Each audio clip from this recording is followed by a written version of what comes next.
नमस्कार। गर्भनाल के इस डिजिटल शब्द संग्रह में आज एक विशेष पड़ाव है। हमारी 20वीं कहानी के साथ आज यह सफ़र एक नई ऊंचाई को छू रहा है।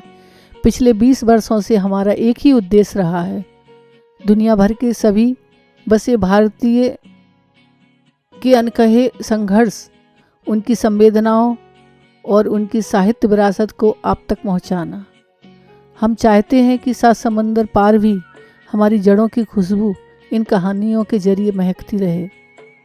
इस मिशन को और अधिक लोगों तक पहुंचाने के लिए हमें आपके सहयोग की आवश्यकता है।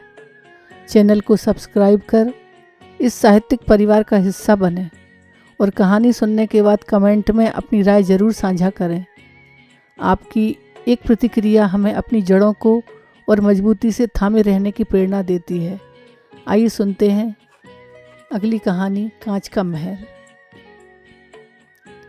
शहर की चकाचौंध में अर्णव तेजी से ऊपर चढ़ता एक युवक व्यवसायी था। 28 साल की उम्र में वह एक सफल निवेश फर्म का मालिक था। हर प्रोजेक्ट में उसकी जीत निश्चित थी। कठोर सौदेबाजी, भावनात्मक दूरी और हर कीमत पर मुनाफा। समाज उसे विनर कहता था। उसके पास वो सब था जो आधुनिक समाज में सफलता का प्रतीक है। ब्रांडेड कपड़े, महंगे रेस्टोरों में डिनर और दोस्तों का बड़ा झुंड पर खोखला नेटवर्क। दूसरी ओर उसी शहर के एक छोटे से पुस्तकालय में विनय नाम का एक शांत युवक काम करता था। विनय की ज़िंदगी में कोई बड़ी भौतिक उपलब्धि नहीं थी। उसकी सबसे बड़ी संपत्ति थी उसका सहृदय व्यक्तित्व।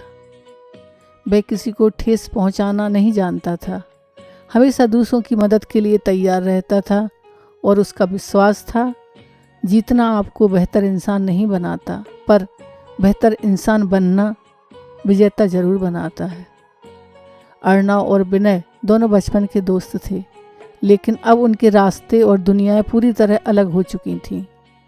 अर्णव के सर्कल में मानवीय संबंध केवल नेटवर्किंग का एक साधन था। लोग उससे तभी बात करते थे जब उन्हें कोई व्यावसायिक लाभ होता था। उसके जन्मदिन की पार्टियों में भीड़ होती थी, लेकिन हर चेहरा एक समझौता, एक डील या संभावित लाभ का प्रतीक था। जैसे ही कोई व्यक्ति आर्थिक रूप से अर्णव के बराबर नहीं रहता था, वह सामाजिक रूप से भी उससे दूर हो जाता था। अर्णव ने हर दौड़ जीती थी, लेकिन उसने अपनी आंतरिक शांति और वास्तविक रिश्ते खो दिए थे। अपने कांच के महल में वह भयानक अकेलेपन का शिकार था। विनय की दुनिया में गैर बराबरी का आधार भौतिक नहीं था, बल्कि भावनात्मक था। वह अक्सर उन लोगों के लिए समय निकालता था जिन्हें कोई नहीं पूछता था। बूढ़े पुस्तकालय अध्यक्ष काका जो अपनी पत्नी के गुजर जाने के बाद अकेले थे, या पड़ोस का वह गरीब बच्चा जिसे स्कूल प्रोजेक्ट में मदद की ज़रूरत होती थी।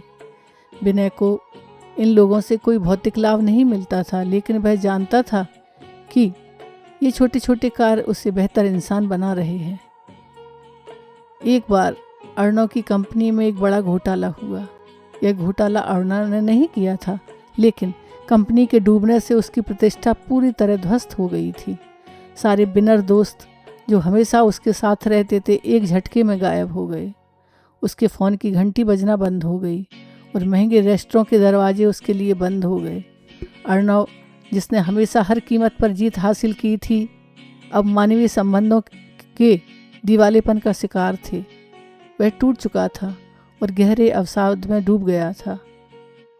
जब अर्णव के सभी रास्ते बंद हो गए तो उसे कुछ देर के लिए अपने पुराने मोहल्ले में लौटना पड़ा। एक उदास दोपहर अर्णव उसी पुराने पुस्तकालय में बैठा था। तभी विनय उसके पास आया। सुना, सब ठीक है ना? विनय ने धीरे आवाज़ में कहा। कोई सहानुभूति नहीं थी, कोई मजाक नहीं था, बस एक साधारण चिंता थी। अर्णव ने करवाहट से कहा, तुम क्या जानते हो जीत और हार के बारे में? तुम्हारे पास तो कुछ भी नहीं है। विनय मुस्कुराया। शायद भौतिक रूप से नहीं अर्णव, लेकिन जब तुम हारते हो तो तुम्हारे पास कौन आता है? कौन बिना फ़ायदे के तुम्हारा हाल पूछता है? जीत का असली मापदंड यही है। विनय ने उसे बताया कि मोहल्ले के काका उसे रोज़ याद करते हैं और वह छोटा बच्चा अब कॉलेज जाने लगा है और हर बार विनय से मिलने आता है। विनय ने कभी कोई दौड़ नहीं जीती, पर उसने भरोसे और प्रेम का वह साम्राज्य बनाया जिसे कोई आर्थिक मंदी तोड़ नहीं सकती थी। अर्णव को पहली बार अकेलापन महसूस हुआ कि जैसे उसकी जीत कितनी सतही और क्षणभंगुर थी। उसने दुनिया जीती थी पर अपने ही लोगों को खो दिया था। विनय ने दुनिया को नहीं जीता था, पर उसने अपने सच्चे रिश्ते और नैतिक मूल्यों को कभी नहीं खोया था। अर्णव ने धीरे धीरे विनय की तरह जीना सीखा। उसने पुस्तकालय में काका की मदद करना शुरू किया, बिना किसी व्यावसायिक उद्देश्य के। उसने अपने पुराने कर्मचारियों को सांत्वना दी, बिना किसी लाभ की उम्मीद के। यह काम कठिन था, लेकिन इसमें अहंकार को छोड़ना पड़ा। कुछ समय बाद अर्णव ने एक छोटी नैतिक रूप से संचालित सामाजिक उद्यम शुरू की। उसने अब लाभ से पहले लोगों को देखा। वह अब लाखों नहीं कमाता था, लेकिन वह खुश था। उसे अंततः समझ आया, जीतना आपको बेहतर इंसान नहीं बनाता, पर बेहतर इंसान बनना विजेता जरूर बनाता है। उसने भौतिक दौड़ों में हार कर मानवीय संबंधों में वह सच्ची जीत हासिल की जो गैर बराबरी और अकेलेपन से इस आधुनिक समाज में सबसे दुर्लभ थी। धन्यवाद।